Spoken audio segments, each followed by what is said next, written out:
ಈ ಬಾರಿ high command ಭೇಟಿಯಾಗಲ್ಲ. June 18ರಂದು ಮತ್ತೊಮ್ಮೆ ದೆಹಲಿಗೆ ಬರ್ತೀನಿ.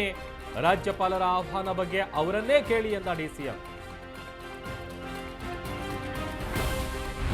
ಕಾಲ್ತುಳಿತಕ್ಕೆ ಬಲಿಯಾದ ಮನೋಜ್ ಕುಟುಂಬಕ್ಕೆ ಮತ್ತೆ ಆಘಾತ. ಮೊಮ್ಮಗನ ಸಾವಿನ ಬಳಿಕ ಅಜ್ಜಿ ನಿಧನ. ವಯೋಸಹಜ ಕಾಯಿಲೆಯಿಂದ ಕೊನೆಯುಸಿರು. ಬೆಂಗಳೂರಲ್ಲಿ ಹುಡುಗಿ ವಿಚಾರಕ್ಕೆ ನಡೀತಾ ಗಲಾಟೆ. ಕುಡಿದ ಮತ್ತಿನಲ್ಲಿ ಗ್ಯಾಂಗ್ ವಾರ್. ಜೂನ್ 7ರ ಘಟನೆ ಸಂಬಂಧ ಕೋರಮಂಗಲ ಪೊಲೀಸರ ತನಿಖೆ. ಮೇಘಾಲಯ ಹನಿಮೂನ್ ಹತ್ಯೆ ಕೇಸ್ಗೆ ಬಿಗ್ ಟ್ವಿಸ್ಟ್.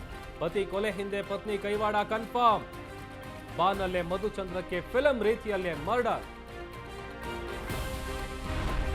ಚಲಿಸುತ್ತಿದ್ದ ರೈಲಿನಿಂದ ಬಿದ್ದು 5 ಸಾವು. ಮೃತರ ಸಂಖ್ಯೆ ಮತ್ತಷ್ಟು ಏರಿಕೆ ಸಾಧ್ಯತೆ.